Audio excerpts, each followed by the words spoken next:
लखनऊ के सामने होंगे विराट और पाटीदार। पूरन और मार्च से कैसे बचेंगे आरसीबी के गेंदबाज।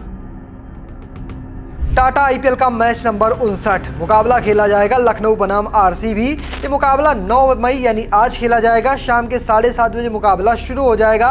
मैदान की बात करें तो इकाना क्रिकेट स्टेडियम लखनऊ। नमस्कार, मैं शुभम गर्ग और इस मुकाबले से जुड़ी हर छोटी बड़ी अपडेट आपको दूंगा। क्या कहती है पिच, मौसम का हाल कैसा है, प्लेइंग 11 में कौन कौन से खिलाड़ी शामिल होंगे, वही फैंटेसी टीम में किन किन को रखा जाएगा, उनकी फॉर्म कैसी है, उनके रिकॉर्ड कैसे हैं, सब आपको बताऊंगा। और आखिर में कप्तान और वाइस कैप्टन के एक नहीं बल्कि 2 ऑप्शन दूंगा। तो चलिए वीडियो शुरू करते हैं हेड टू हेड रिकॉर्ड से। अब तक दोनों टीमों ने कुल मिलाकर 5 मुकाबले खेले हैं। इन 5 मुकाबलों में लखनऊ की टीम ने 2 मुकाबले जीते जबकि आरसीबी की टीम ने 3 मुकाबले जीते हैं। पिछले साल का मुकाबला लखनऊ की टीम ने 28 रनों से जीता था। इन दोनों टीमों के बीच राइवलरी काफी पुरानी है। साल 2023 कोई भी भूल नहीं सकता जिस अंदाज में कह सकते हैं विराट कोहली ने सेलिब्रेशन दिया था और उसके बाद गौतम गंभीर और विराट कोहली के बीच एक तीखी नोकझोंक देखने को मिली थी। तो वो सब बात पुरानी हो गई ना। अब गौतम गंभीर लखनऊ में है ना पुराने कप्तान लखनऊ में है। अब विराट कोहली जरूर आरसीबी में है। तो इस बार इस मैदान पर क्या धमाका होगा ये देखना दिलचस्प होगा।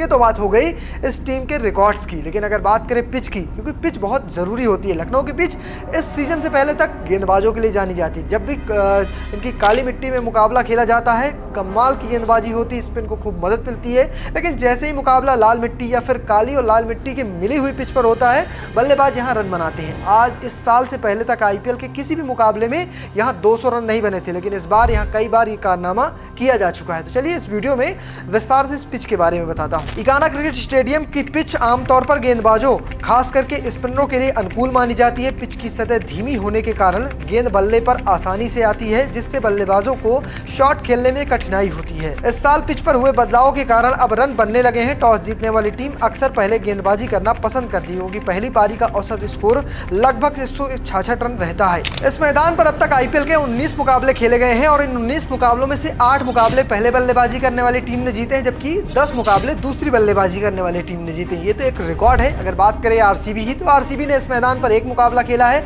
और उसे उसमें जीत मिली है। अगर बात करें लखनऊ की तो लखनऊ ने इस मैदान पर 18 मुकाबले खेले और इन 18 मुकाबलों में से कह सकते हैं 9 मुकाबलों में जीत मिली है, 9 मुकाबलों में हार मिली है। तो इसलिए पल्ला बहुत भारी नहीं लखनऊ का होम ग्राउंड के लिहाज से। लेकिन फिर भी इस मैदान का हाईएस्ट स्कोर जो 203 रन है वो लखनऊ की टीम ने बनाया है और अपने मैदान पर धूम धड़ाका करते हुए बनाया था। तो इसलिए इस पिच पर इस साल लखनऊ के खिलाड़ियों ने अच्छा खेल दिखाया है और उसका फायदा कह सकते हैं इस मुकाबले में भी को मिलने वाला। ये तो बात हो गई रिकॉर्ड्स की। लेकिन अब बात करें अगर मौसम की, मौसम बहुत इंपैक्ट डालता है।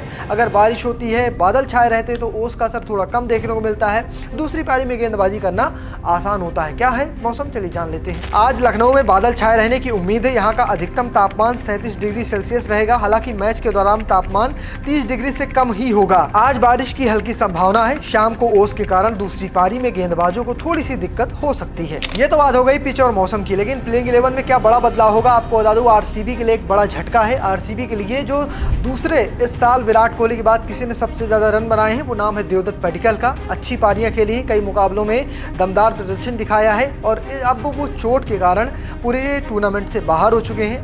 कह सकते हैं आरसीबी के लिए एक बड़ा झटका है। आरसीबी ने उनकी जगह पर मयंक अग्रवाल को साइन किया है। मयंक अग्रवाल टीम से जुड़ चुके हैं। देखना दिलचस्प होगा क्या उन्हें मौका मिलता है या फिर जॉस हेजलवुड अगर नहीं खेलते हैं तो हो सकता है फिल शॉट की वापसी के बाद जैकब बैथल को नंबर 3 की जिम्मेदारी दे दी जाए। देखना दिलचस्प होगा कि आरसीबी किस तरह से कॉम्बिनेशन बनाती है। लेकिन फिलहाल मैं आपको एक टीम कॉम्बिनेशन बना कर देता हूं। चलिए देखते हैं क्या होगा। पहले बात लखनऊ की करते हैं। उसमें मैंने रखा एडम मार्करम की, मिचेल मार्श की, Nicholas Pooran, Ayush Badoni, Rishabh Pant, David Miller, Abdul Samad, Ravi Bishnoi, Avesh Khan, Prince Yadav, Mayank Yadav. और बात करें इम्पैक्ट प्लेयर की तो दिग्वेश राठी को ही खेलता हुआ देखा जाएगा। अगर बात करें आरसीबी की तो इसमें होंगे फिल शॉट की वापसी के साथ और साथ में Virat Kohli, Rajat Patidar, Jitesh Sharma, Tim David, Romario Shepherd, साथ में कुणाल पांड्या, जोश हेजलवुड, भुवनेश्वर कुमार, यश दयाल, साथ में सुयश शर्मा और साथ में इम्पैक्ट प्लेयर पर जैकब बैथल को ही मौका मिल सकता है। हो सकता है कि इस बार ट्राई करते हुए ये मयंक अग्रवाल को भी ले आ सकते हैं। अब बात करते हैं फैंटेसी टीम की, लेकिन मैंने तो आपको पूरे 22 खिलाड़ी बताए। इन 22 खिलाड़ियों से तो फैंटेसी टीम बनने से रही। पहले जान लेते हैं किनकी रिकॉर्ड अच्छे हैं और किनकी फॉर्म अच्छी चल रही है। तो पहले बात करते हैं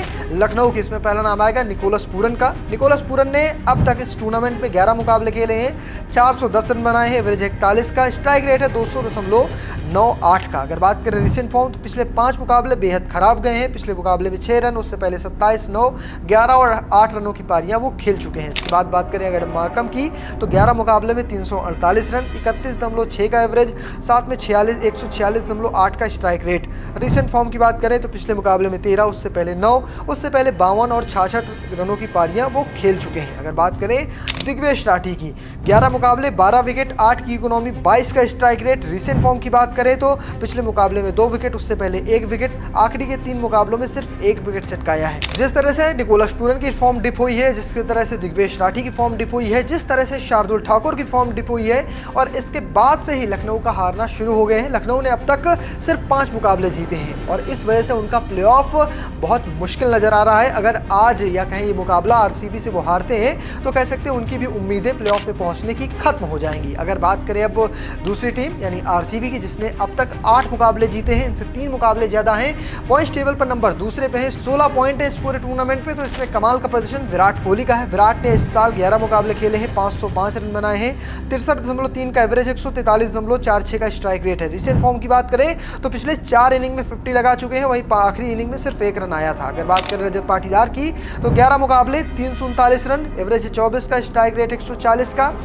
फॉर्म की बात करें तो डिप हो चुकी है, 11 रन पिछले मुकाबले में, उससे पहले 6, 1, 12 और 23 रनों की पारियां वो खेल चुके हैं। इसके बाद बात करें जॉश हेजलवुड की तो 10 मुकाबले 18 विकेट, 8.44 की इकोनॉमी है, 12.2 का स्ट्राइक रेट है। रिसेंट फॉर्म कमाल की चल रही, पिछले मुकाबले में 2 विकेट, उससे पहले 4, उससे पहले एक सफलता नहीं आई थी मुकाबले में, लेकिन आखिरी के 2 मुकाबलों में 4 विकेट फिर इनके नाम है। तो फिलहाल मैंने आपको सब कुछ बता दिया। पिच रिपोर्ट क्या कहती है, मौसम का हाल कैसा है, प्लेइंग 11 में कौन कौन शामिल हो सकता है, दोनों टीमों में कौन से बड़े बदलाव होने वाले हैं और किनकी फॉर्म कमाल की चल रही। चलिए बनाते हैं अपनी टीम यानी अपनी फैंटेसी टीम। फैंटेसी टीम में बात करें तो विकेट कीपिंग मैंने रखा है पूरन को, जितेश शर्मा को, बल्लेबाजी में विराट कोहली, मार्श, बदोनी, रजत पाटीदार। अगर बात करें ऑलराउंडर की तो मैं एडम मार्करम और कुणाल पांड्या को रखा हूँ। गेंदबाजी में दिग्वेश राठी, जोश हेजलवुड, मयंक यादव। अगर बात करें कप्तान और वाइस कैप्टन की तो आपको एक नहीं बल्कि 2 ऑप्शन दूंगा, लेकिन आपको टॉस के बाद टीम चाहिए तो आइए इंस्टाग्राम पर, मेरा नाम है शुभम गर्ग। अगर बात करें कप्तान की तो मैंने कप्तान विराट कोहली को बनाया है, वाइस कैप्टन मेरे एडम मार्करम, दूसरी टीम में मैंने कप्तान रजत पाटीदार को बनाया है, जबकि वाइस कैप्टन है मेरे कुणाल पांड्या। तो फिलहाल हमने कई सारे बड़े नामों को छोड़ा है, जिसमें ऋषभ पंत का नाम है। हम मान चुके हैं कि ऋषभ पंत के बल्ले से शायद ही रन निकलेंगे, क्योंकि अब इतनी सारी पारियां खेलने के बाद अगर बल्ले से रन नहीं आ रहे हैं तो चिंता का विषय है। लेकिन ये डू और डाई सिचुएशन है, हो सकता है इस मुकाबले में विकेट या कहें अच्छे रन बना सकते हैं, लेकिन फिर भी एक बड़ा रिस्क होगा ऋषभ पंत को लेना। तो फिलहाल आपको कैसी लगी मेरी टीम, कमेंट बॉक्स में लिखिएगा और पेज को फॉलो करना, चैनल को सब्सक्राइब करना बिल्कुल भूलिएगा।